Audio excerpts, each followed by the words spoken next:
안녕하세요. 반갑습니다. 신이야입니다. 네, 오늘은 제가 책 한 권을 소개를 해드릴 건데요. 이 책은 서스펜스의 대가 리사 스코토라인의 스릴러 소설입니다. 스릴러 15분마다라는 소설인데요. 이 책, 일단 스릴러 하면은 여러분들 어떠세요? 박진감 넘치고 그 글을 읽을 때 정말 몰입이 되고 그 다음 장면은 어떻게 될까? 궁금하죠? 자, 오늘은 제가 15분마다라는 이 책을 낭독을 한번 해보도록 하겠습니다. 이 스릴러 소설은 제가 처음 소개를 해드리는 것 같아요. 제가 잠시 뒤에 낭독을 해볼게요. 잠깐만요. 15분마다 낭독하겠습니다.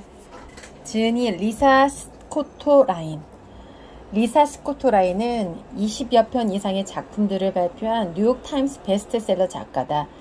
그녀의 책은 현재까지 2,500만 부 넘게 판매되었고 30개국 이상의 나라에 출간되었다.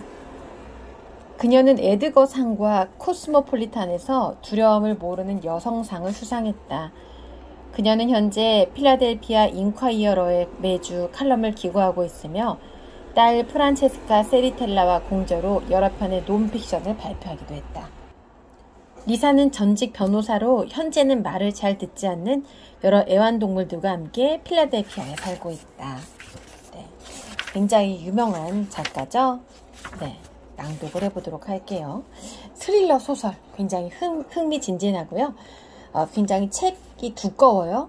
끝까지 다 읽지는 않을 거고요. 일부만 낭독해보도록 하겠습니다. 나는 소시오패스다. 평범해 보이지만 그렇지 않다. 훨씬 영리하고 자유롭다. 규칙이나 법률, 감정, 상대방에 대한 배려 따위에 얽매이지 않기 때문이다.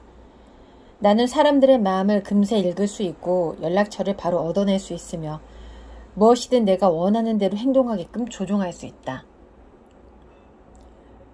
진짜 좋아하지는 않지만 좋아하는 것처럼 행동한다. 바로 당신을, 나는 당신을 속이고 있다. 매일 기만하고 있다. 책에서 본 바로는 24명 중 1명이 소시오패스라고 한다. 만일 내게 물어본다면 걱정해야 할 건 나머지 23명이라고 답할 것이다. 24명 중 1명이면 인구의 4%다. 소시오패스가 그만큼 많다는 뜻이다. 거식증 환자는 3%인데 모두들 그들에 관해 이야기한다. 정신분열증 환자는 겨우 1%에 불과한데도 모든 언론이 앞장서서 다룬다. 소시오패스에 대해서는 아예 관심이 없거나 전부 다 살인자라고 생각한다. 그건 잘못된 생각이다. 우리에 대해 걱정하는 건 편집증이 아니다.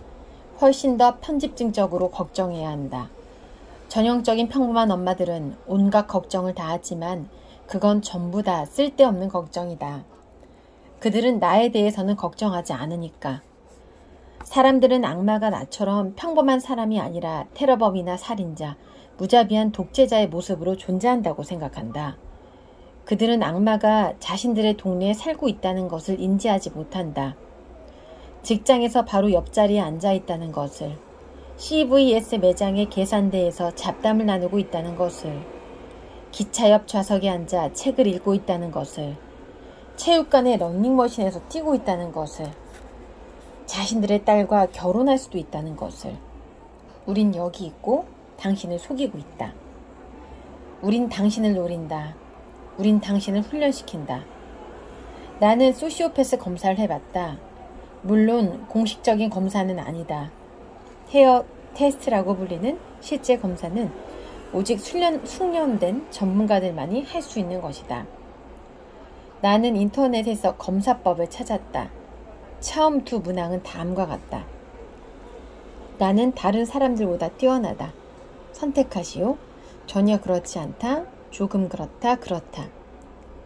내가 한 일 때문에 다른 사람이 비난을 받아도 미안하지 않다. 선택하시오. 전혀 그렇지 않다. 조금 그렇다. 그렇다. 문항은 전부 20개로 최고 점수는 40점이다. 내 점수는 38점이다. 소시오패스 전공이라면 우등으로 졸업했을 것이다. 어쨌든 내가 누구인지 말해주는 검사 같은 건 필요 없다. 이미 알고 있으니까. 언제나 알고 있었다. 나는 감정이 없다. 사랑이나 미움, 좋아하는 것이나 싫어하는 것이 없다. 심지어 페이스북에서 좋아요나 싫어요도 누르지 않는다. 하지만 페이스북 계정은 있고 친구들도 제법 많다. 관심이 있냐고? 사실 나는 그들이 내 친구라는 사실이 웃기다고 생각한다. 그들은 내가 누군지 모르기 때문이다. 내 얼굴은 가면이다. 나는 내 생각을 숨긴다. 내가 하는 말들은 상대의 기분을 맞춰주거나 매력적으로 느끼게 하거나 상대가 약해지게끔 계산된 것이다. 상대방이 어떻게 듣느냐에 따라 내 말은 영리하게 들릴 수도 멍청하게 들릴 수도 있다. 내가 하는 행동들은 모두 장차 나 자신의 이익이 된다. 내가 원하는 걸 갖고 있지 않는 한 나는 당신의 친구가 아니고 친구인 척 하지도 않는다. 그런 경우 나는 당신의 적일 뿐만 아니라 악몽이기도 하다. 나는 쉽게 지루함을 느낀다. 무언가를 기다리는 것을 싫어한다. 기다림은 나를 안절부절 못하게 만든다. 이 방에 있는 몇 시간도 그랬다. 심지어 이 비디오 게임도 지루하다. 지금 온라인상에서 게임을 하고 있는 멍청이들이 누군지는 모른다. 얼굴에 여드름이 가득한 녀석들이 팀을 짜서 던전을 탐험하고 퀘스트를 이행하면서 용과 창녀와 나치들을 죽이며 각자 역할을 해내고 있을 것이다. 누군지 몰라도 워크래프트를 만든 사람은 이 게임이 소시오패스들의 실습장이라는 사실을 알고 있을지 궁금하다. 나는 지금 살인마 코브라, 죽음의 검, 토막치기라는 아이들을 가진 사람들과 함께 게임을 하고 있다. 하지만 그들은 모두 중학생일 것이다. 아니면 로스쿨 학생들이거나. 만일 24명 중 1명이 소시오패스라면 집을 불태우려고 하는 게이머가 나만 있진 않을 것이다. 내 아이디는 호적수다. 나는 실생활에서 매일 역할극을 하기 때문에 게임을 아주 잘한다.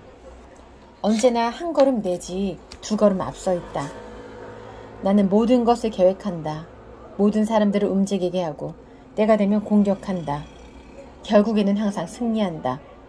그들은 내가 오는 것을 절대 보지 못한다. 어째서냐고? 난 이미 그곳에 있기 때문이다. 2장. 에릭 페리시 박사는 호출을 받고 응급실로 가고 있었다. 헤브메이어 종합병원의 정신과 과장으로 일한 지 15년이나 됐음에도 응급실이 가까워질수록 점점 더 긴장된다. 응급상담일 경우 폭력의 가능성이 항상 있었다. 작년에는 인근 델라웨어 카운티에 있는 병원에서 응급상담을 하던 정신과 의사가 환자가 쏜 총에 맞고 담당 사회복지사는 목숨을 잃은 일도 있었다. 그 비극은 숨겨둔 총을 꺼낸 정신과 의사의 반격으로 그 환자가 목숨을 잃는 것으로 끝이 났다. 에릭은 병원 복도를 서둘러 지나갔다. 실습 나온 의대생 2명이 그 뒤를 따랐다. 여학생 1명과 남학생 1명으로 자기들끼리 이야기를 나누고 있었다. 에릭은 총을 가지고 있지는 않았지만 자기가 그들을 지켜줄 수 있다고 확신했다. 델라웨어 카운티 총격 사건 이후 고용주인 필라에스 파트너십에서는 보안에 극도로 신경을 쓰면서 그에게 방어 전략과 탈출 훈련을 시켰다. 에릭은 병원에 총을 가져오지 않았다. 그는 마음을 치료해주는 사람이었고 사실 사격 실력도 의심스러웠다. 갑자기 확성기 시스템이 켜지면서 스피커를 통해 녹음된 자장가가 흘러나왔다. 병원에서는 출산 서비스의 일환으로 아기가 태어날 때마다 자장가를 틀어주었다. 하지만 에릭은 그 소리가 위층에 있는 정신질환자들에게 고통을 줄 것을 알기에 움찔했다. 그가 담당한 환자들 중에 아이를 사산한 뒤 우울증에 걸린 젊은 엄마가 있었는데 간간히 그 자장가 소리를 들을 때마다 감정적인 기복이 커지곤 했다. 에릭은 관리실에 자장가 소리가 정신병동까지 들리지 않게 해달라고 요청했지만 그들은 항상 스피커 시스템을 바꾸는데 비용이 너무 많이 든다고만 할 뿐 아무런 조치도 취하지 않았다. 에릭이 그 비용을 내겠다고 했지만 관리실에서는 안 된다는 대답뿐이었다. 자장가 소리가 뒷가에 울려 퍼졌다. 에릭은 병원 관료들을 설득하지 못했다는 사실이 괴로웠다. 사실 이 일은 정신병을 신체의 질병만큼 심각하게 받아들이지 않고 있다는 더 큰 문제의 일환이었다. 그래서 에릭은 그런 인식을 변화시키기 위해 1인 캠페인을 진행하고 있었다. 바로 그 자신이 희망, 심지어 행복이 존재한다는 살아있는 증거였다.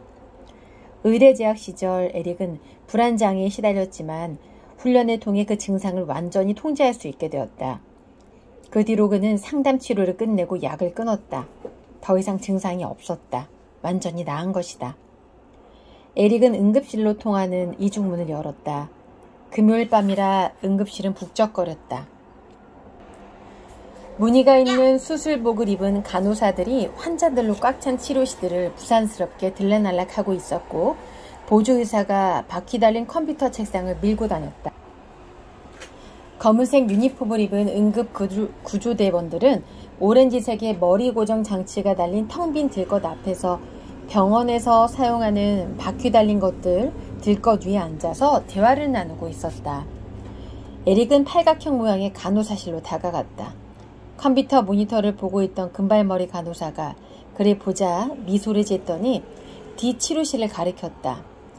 병원에서 신분증에 선홍색으로 W라고 찍히는 것을 모두 꺼린다는 것을 알고 있었다.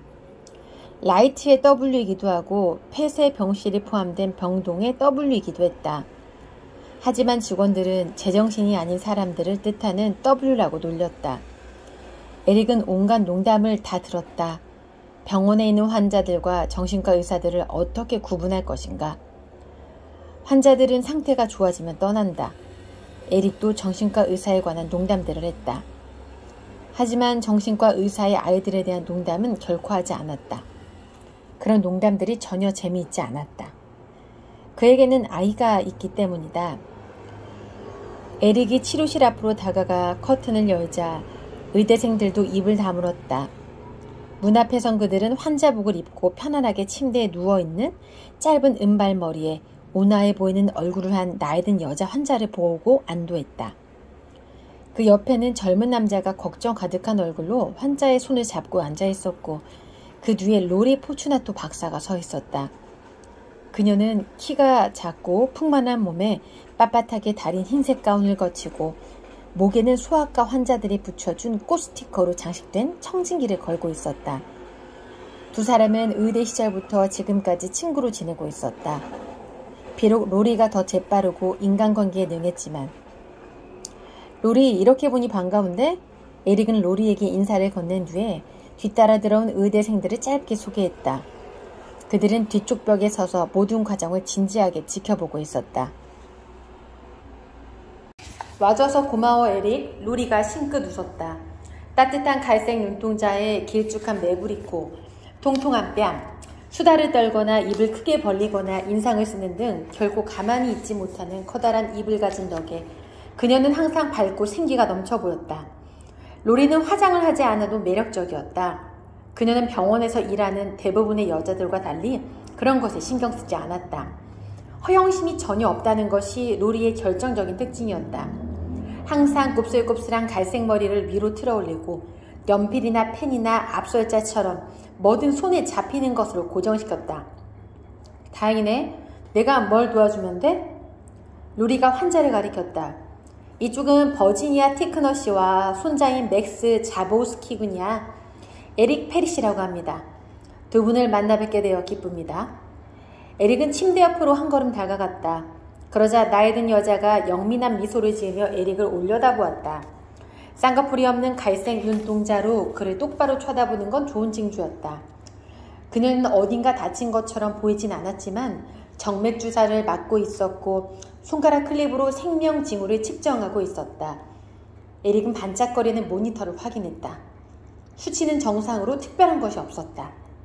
오, 이 선생님은 정말 미남이네. 티크너 부인이 쉰 목소리로 말하더니 놀리는 것처럼 에릭을 훑어보았다. 버지니아라고 불러요. 아니면 귀염둥이라고 부르든지. 그럼 이야기를 좀 나눠볼까요? 에릭은 의자를 끌어당겨 침대 옆에 앉았다. 그는 노인 환자를 치료하는 것을 좋아했다. 제일 먼저 해야 할 일은 티크너 부인과 정서적인 관계를 형성하는 것이다. 대개의 경우 유머가 통했다. 에릭은 티크너 부인을 보며 미소를 지었다. 절 미남이라고 하시는 걸 보니 시력에는 아무 문제가 없는 것 같군요. 그건 아니라고. 황반변성에 걸렸으니까. 티크너 부인이 윙크를 했다. 아니면 그냥 퇴한 걸 수도 있고. 에릭이 웃었다.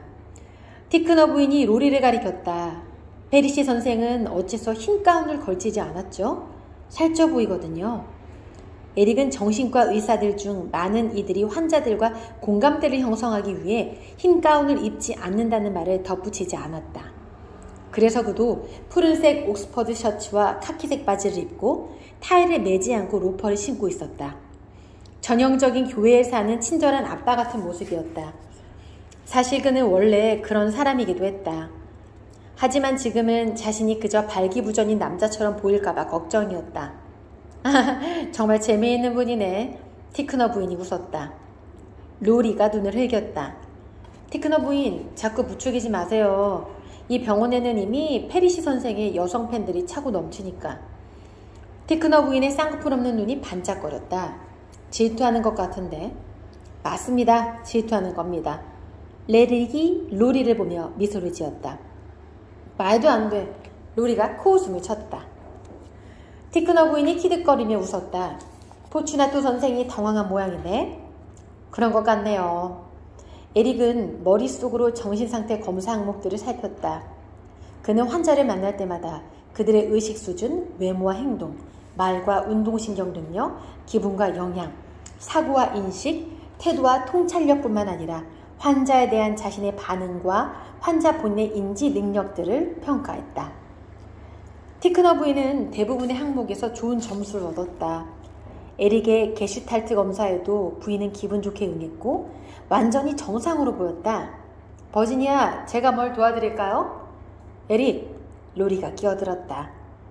그녀는 표정이 바뀌면서 직업적으로 말했다. 안타깝게도 티크너 부인은 우려혈성 신부전의 진행성 폐암이야. 3개월 전에 브렉슬러 박사에게 진단을 받았고 순환기 내과에서 사흘간 입원해 있었어. 그리고 이제 자택에서 고통 완화 치료를 시작한 참이야. 에릭은 로리의 말을 들으면서 감정을 숨겼다. 최악의 상황이었기에 티크너 부인에게 연민을 느낄 수밖에 없었다. 오늘은 소담 출판사의 15분만 나를 낭독했습니다. 15분마다. 지은이 리사 스코토 라인이었습니다. 책은 출판사에서 제공해 주었습니다.